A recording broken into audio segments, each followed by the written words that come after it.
Good morning, my Gleneagles family. I'm Victor. I'm one of your trainers. Number one, I want to wish you all the best right now in this time as we all deal with this coronavirus. I know it's harder for some than others. Here I am currently at my home gym. I'm fortunate enough to have. I will be sharing a morning routine with you guys, something that I do on a regular basis, something that has helped my lower back out.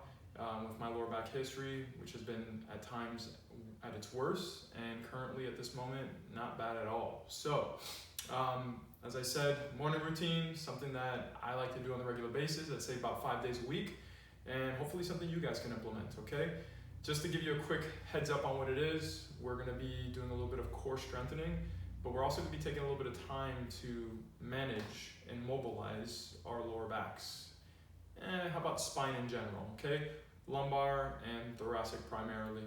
So first I'm going to start off with, because quite a bit of this is going to be ground based, I will show some other or alternate variations standing for some of you that may want to practice these movements. It's a little bit more on an intermediate level, but as we go forward, maybe I could give you guys a little bit more beginner exercises that can help along the way. So the first thing is we're going to do some wrist circles. We're going to start off with about 10 in each direction, and behind me to the right you'll see a little chalkboard there. I wrote these exercises down, so at the end of this I'm going to go ahead and take a screenshot of that so we can have that something that's visible for you to see, okay? Alright, so 10 is just a number, but what I recommend you doing is enough where you're going to feel the forearms actually engaged a little bit, just the joints themselves just a little warm, alright? Going forward, we're going to do the cat camel, okay? So just to have an understanding, and I'll explain this, I'm not going to get too detailed, but I want you to have at least somewhat of an idea what you're doing and why you're doing it. So going into the cat camel, I'm going to go to the ground with this one, alrighty? This is how I would normally do it. Come on all fours. If you have issues with wrist extension with a flat hand, you can always do a fist, okay? Or you can even just change the direction of the wrist itself, alrighty? So I want you to look for something called neutral, alright? We all have a slightly different neutral spine that is. So if I was upright, this is pretty much where my neutral lies. This is what's called a flex position of the spine, and this is called an extended position of the spine, alrighty? So we're gonna take it to your neutral, right here on all fours, and as you can see my setup, my toes are pointed toward my shins. They don't have to be, I can have them down, alright? But what is more critical and important is how we move and we segment throughout our spine, alrighty? So I'm gonna have you first initiate with your chin tuck. That's the cervical flexion. Then we're gonna go ahead and we're gonna lift slowly up through the thoracic spine. Let's call that your mid-back. And then into our lumbar spine, alrighty? That's one segment, okay, as I go into flexion. Then I'm gonna go ahead and I'm gonna initiate with my lower back, my lumbar spine into extension, as you can see. And then try to drive into extension with my thoracic spine and my chest coming down towards the ground, and then opening up into the cervical extension, chin up, alrighty? You'll reset back to neutral and do the same thing through, alrighty? I want you to take your time with these. This is not something that's going to be just segmented and flowed, alright? Maybe over time we'll get there. What I do is normally 5 repetitions of that, okay? So one set, 5 repetitions of the cat camel. We're trying to really focus on the motion of our spine through each vertebrae. For those that can't get on all fours, I'm going to give you a kind of a regress pattern or just something that's a slightly different motion. Standing, my neutral, here, we're going to go ahead and we're going to initiate the cervical flexion into the thoracic and into the lumbar. As you can see, I'm going to go ahead into my extension, my lower back. My chest is going to draw out into extension. And then I'll go ahead, segment this through, already? Can go a little quicker. You'll take the time to really feel out that lower, the mid, and the upper parts of your vertebrae. It's an important one. For a lot of you that don't have the body awareness, it's a good way to get in tune with it. Take your time with it, alrighty?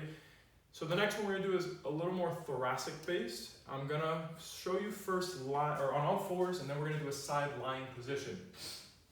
So back to all fours again. Just like I did with my cat camel.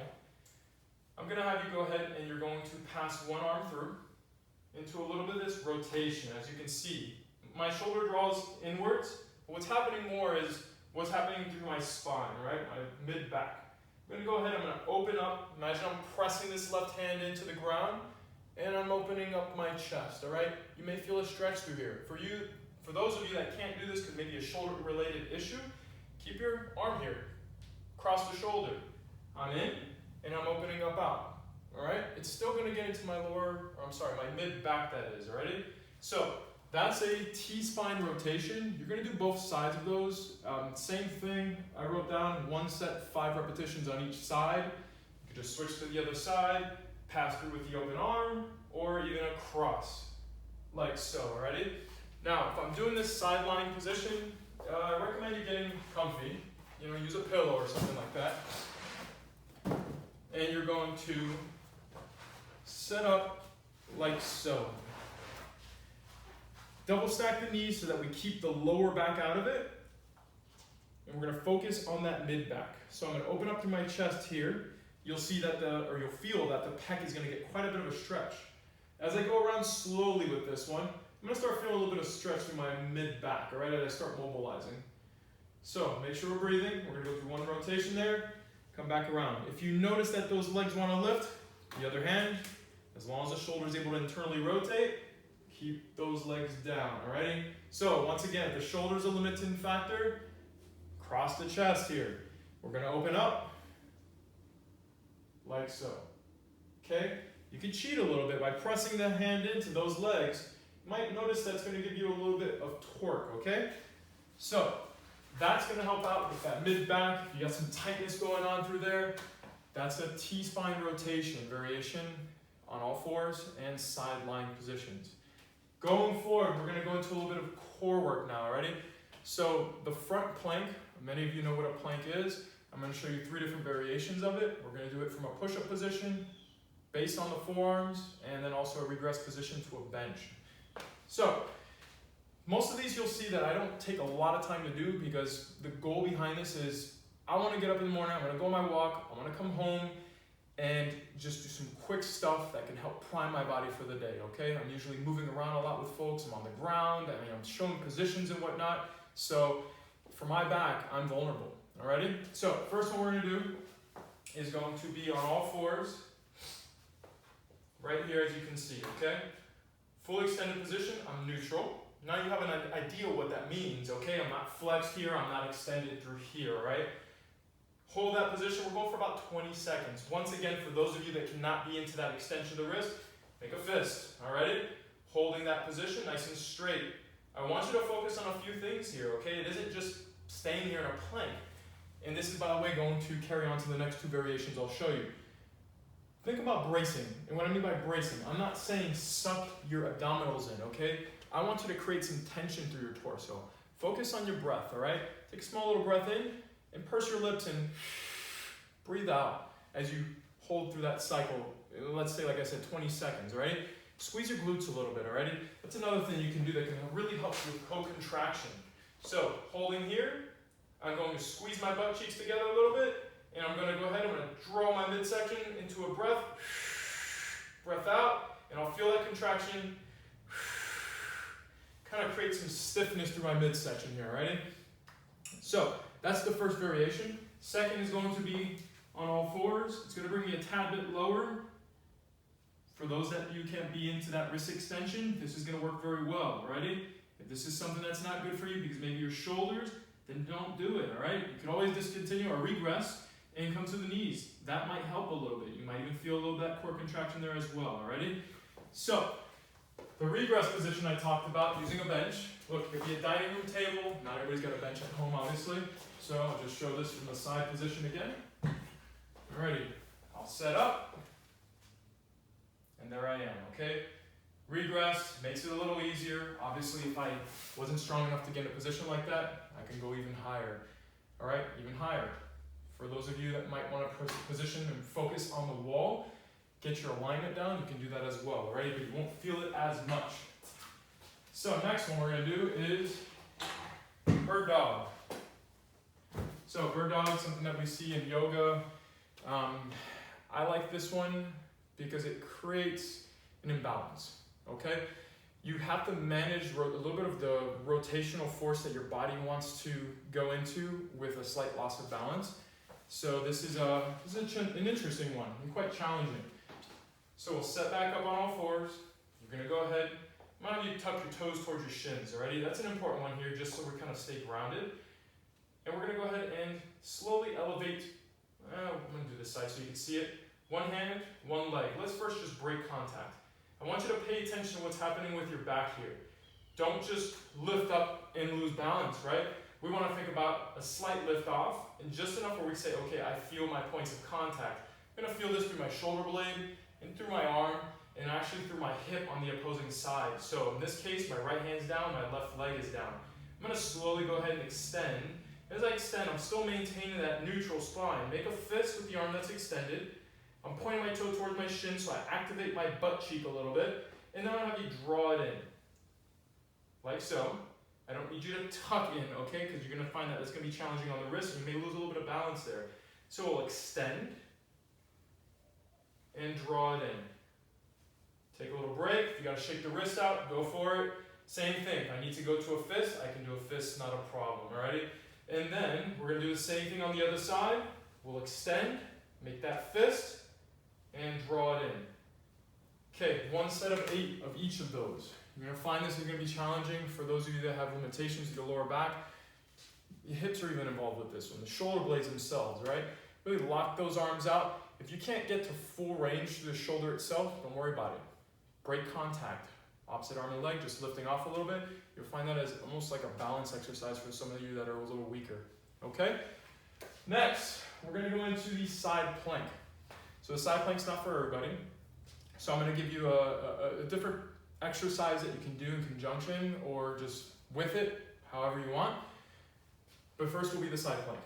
Only 10 seconds, 2 sets on each side. So you do one side, you do the other side, okay? So I'm going to go ahead and set up. First variation, the one that I do, as I'm showing you, my top leg is going to go up front, all right? My bottom leg, I want to imagine that's kind of like slight extension of my body, okay? I'm going to look at that and maintain alignment with that. Now from here, I'm going to keep my head in its best position, because when I prop up, I want to stay somewhat neutral in alignment with my vertebrae. For those of you that have shoulder issues, stay away from this one. Not a great exercise, okay? It might be a little bit too much for the shoulder blade itself. I got something else for you. If you're new to this one, opposite hand, bring it in. You can actually even double stack, all right? But I'll show you that next. So I'm set up, top legs up front. I'm going to go ahead, I want to prime my lat. And what I mean by that is, where there's a lat, muscle right here, big muscle, okay? You're going to imagine you're creating a little bit of ground force tension by drawing your elbow into your lat, right, back here. And I want you to feel that out. If I wasn't engaging that, I would kind of collapse here at the shoulder. So pull inwards. You're going to go ahead and draw now up from the hip. So I want you to think about contact through that bottom leg, not your top leg, but your bottom leg. And you're going to press into the ground so you can lift up through the hip. As you pull that arm inwards, hold that position. Hold right here. Let's focus on breath and alignment. I don't want to see the neck like this or up here. Let's just think about keeping as straight as possible. And then we'll come back down with control, alrighty? Once again, if that's too much of the shoulder, double stack the knees, a little more support here. I can actually bring this hand in here, draw this arm inwards a little bit, cap it up top, boom, there we go, okay? Be a little easier on that shoulder, a little easier actually through everything we work here, but that's okay. This is a slightly regressed position. You can build up with this one, alrighty? Same thing, 10 seconds each side. Now, for those of you that can't do this side plank variation, grab an object at home, something that not too heavy. Start off with maybe like a gallon of water if you want. I'm going to just use a kettlebell. And what I want you to think about is just holding your position, okay? This is a static exercise. The side plank is static. There's actually no motion with that. What you saw was just a slight elevation that occurs at the hip, but my torso, the rigidity that I create through my midsection, it's static. There's no motion here, right? So same here. I'm holding an object here and I'm counter levering it. I'm feeling it through my obliques here on the side. Hold here. You can go a little longer on this one if you want to go 20 seconds instead. 10 seconds may not be as challenging. Much easier on the shoulder. Obviously the forearm is involved here. We're engaging with our grip here, okay? Same thing. We'll switch off to the other side. stabilize, maintain your alignment. Maybe you can do this in front of a mirror. Focus on what's going on through here, okay? If you don't feel it, I want you to kind of relax for a second, slowly, and then say, okay, I don't like the way that feels because I feel this weight pulling me, and say, get yourself upright, stable, and back to that neutral position, okay? You're gonna feel a little bit of involvement there. If you don't, it might be because it's a little too light. That's all right. Build that up. So, we'll do that same thing, 2 sets, 20 seconds if you're standing, 2 sets, 10 seconds if you're in the lying variations, okay? So that's your side plank. Next will be a crunch. Many of you know what a crunch is. You've probably done a million different variations of it. You've heard what's better, what's not. The one we're gonna work on today is in a flexion-based motion. So we've talked about flexion when I showed you the cat camel. I explained to you that motion all the way through. So we have all different, how can I say, we all have the different capacity of how much we can move throughout each vertebrae with all the connective tissue there, or even just the bony structure itself. So how I want you to envision this is you're going to take the crunch into the maximal amount of motion that your body will allow you to go, right? Without forcing other parts of your body to go with it. I'm going to use the example of the neck, because usually you see that's what folks butcher is the neck. They pull on the neck and they really get aggressive on it. It's not good. So what I'll do here is I'm going to keep the knees bent.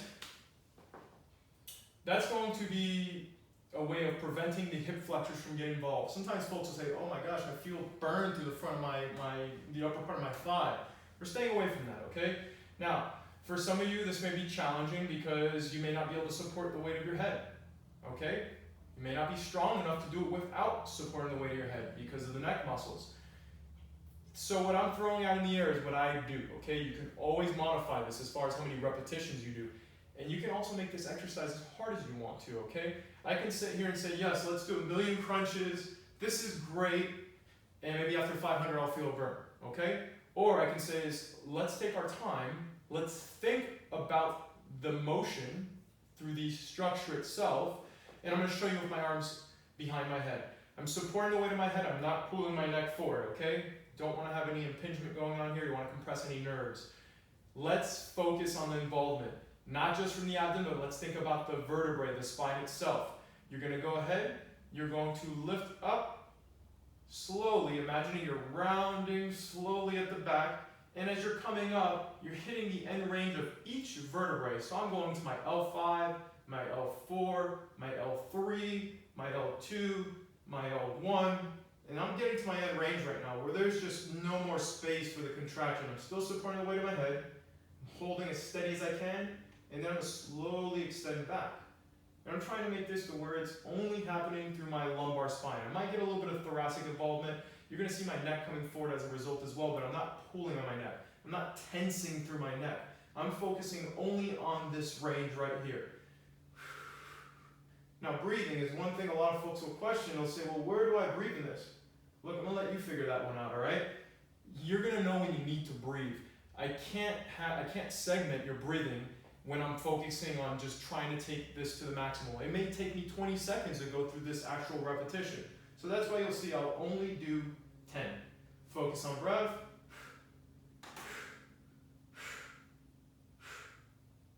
Once I get to the end, I'll hold it for a second. All right, that's going to be your crunch.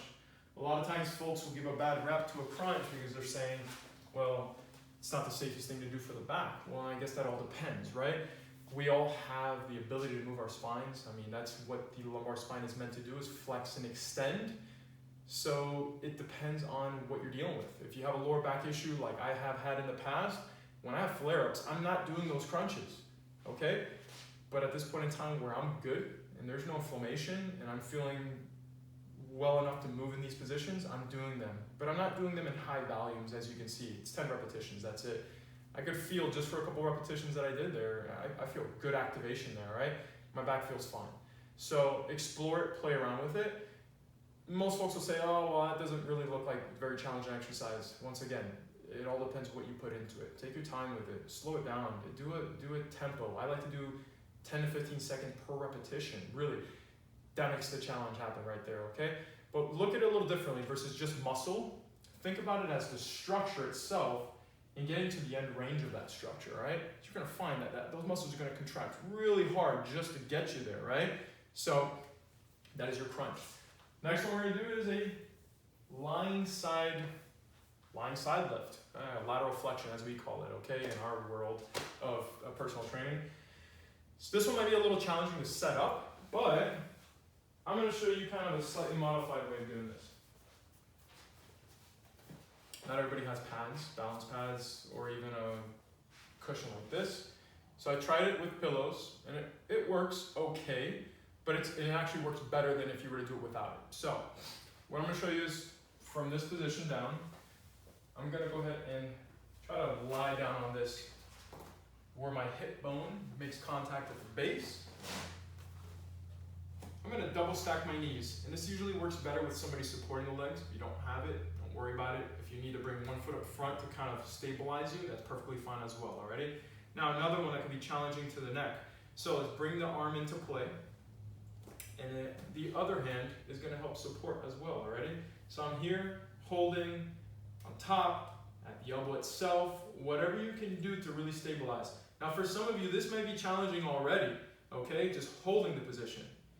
But what we're focusing on, once again, is the structure, okay? And what I mean by that is your actual vertebrae, your spine. We're gonna go ahead and come down slowly with control. That's my maximal motion right there. I can't go any further, okay? But as I come up, I wanna emphasize that squeeze to the top of my pelvis and pretty much where my ribs are at. Let's imagine the ribs are coming down to that pelvis, and I'm squeezing, I'm squeezing, and I'm squeezing, and down with control. All right, so it's a little more challenging to do. Obviously, if you had somebody to hold your legs, it might work out a little better. But as you can see, I'm repositioning to find a good spot for me. I'll come back up. Let me show you one more time. Squeezing, squeezing, squeezing, hold, and back down. You'll feel this all through the sides. This is going to target the obliques. For some of you that didn't feel it through the actual side plank itself, or the standing unilateral hold that we did with, I was using a kettlebell or any weight that is, you might feel this one because there's the actual motion occurring and contracting through those muscles to the side there, okay? So that one is a lying side lift. I have one set of 10 on each side. Take your time with it, just like I mentioned in the crunch. Slow. Don't do these fast, alrighty? Next is going to be a challenging one. It's called a Turkish get-up. A Turkish get-up, I'm not going to go through the entirety of that motion because there's a lot of parts to it.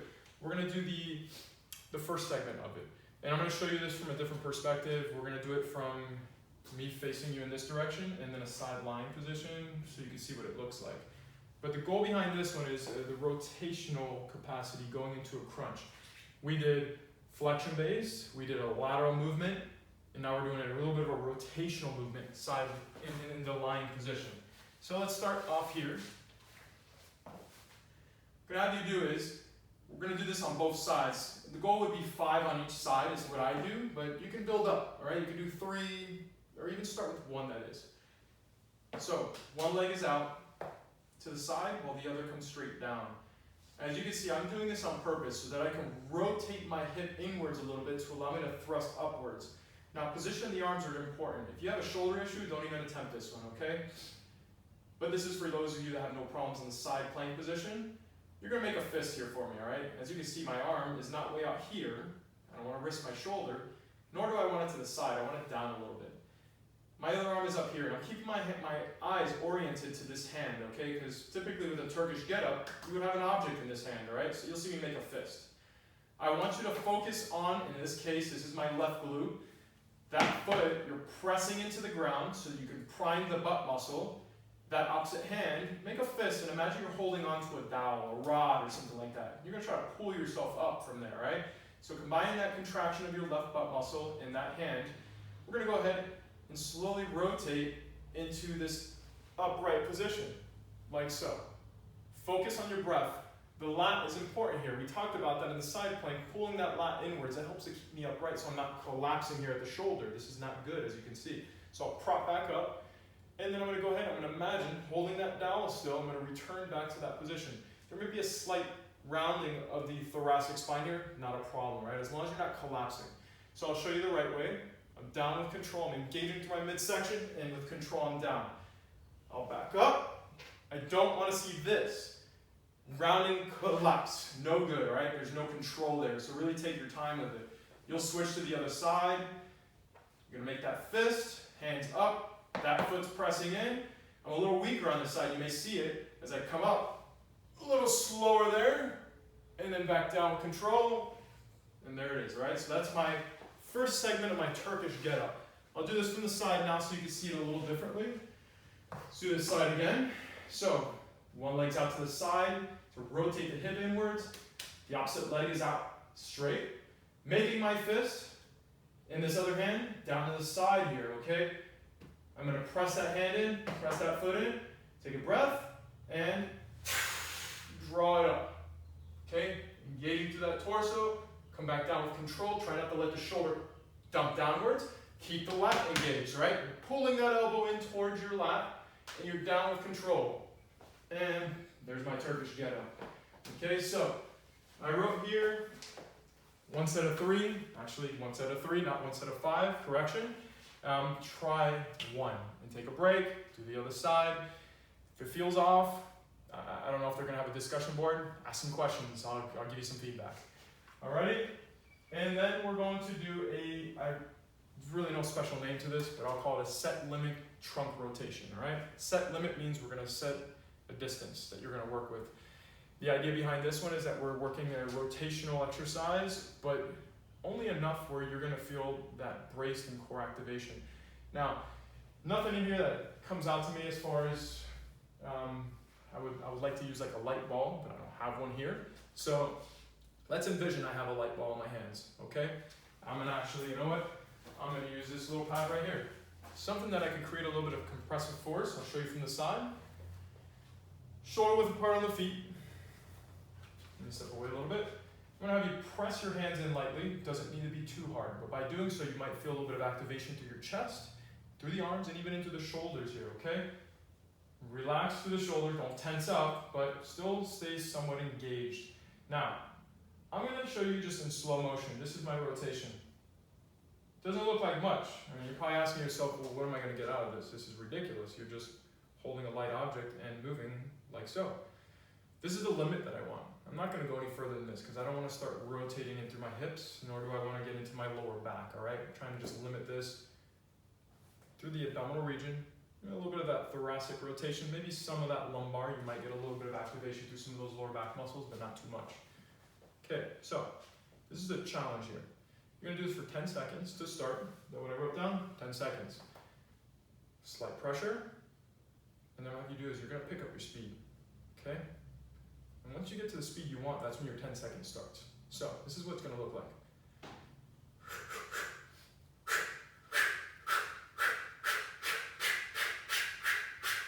And there it is, okay? So that's a set limit. It's my little bit of a trunk rotation that's occurring.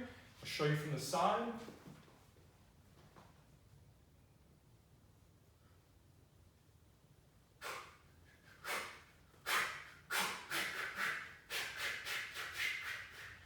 Okay, as you can see, breathing is a little crazy there, right? Like I mentioned some of the other exercises, there's no real perfect way of segmenting that breathing. I need that breath to create that force that I'm looking for that speed, specific to that exercise I just showed you. Some of the other exercises you might notice because they take a little bit longer, there's no real way of setting up your breath the best way that how can I say, the best way that we think, right? Sometimes I've cued folks in the gym where I say, well, you want to breathe out in the contractile phase and then breathe in on the resting phase of the motion, but some of these exercises you'll see that doesn't apply, okay? So, breath, just breathe. That's all I can say. Most of the time exercises, especially the static ones like planks and side planks, folks don't breathe, they just hold their breath. So, I'm going to show you a quick shot here of the exercises, and come up close. That's Vic's morning routine, as you can see. Write it down or take a snapshot as a picture, okay? That's it. Yeah, I know it's a 30-minute video. Sorry for the long duration. Shouldn't take you more than, I'd say, 10 to 15 minutes to do this one, but obviously for those that have never been exposed to the exercises, it might take a little more time. So practice, try it out, let me know how it works, and hopefully you'll hear from us soon with some other videos. Thanks a lot. Y'all take care, okay? Be safe. Bye now.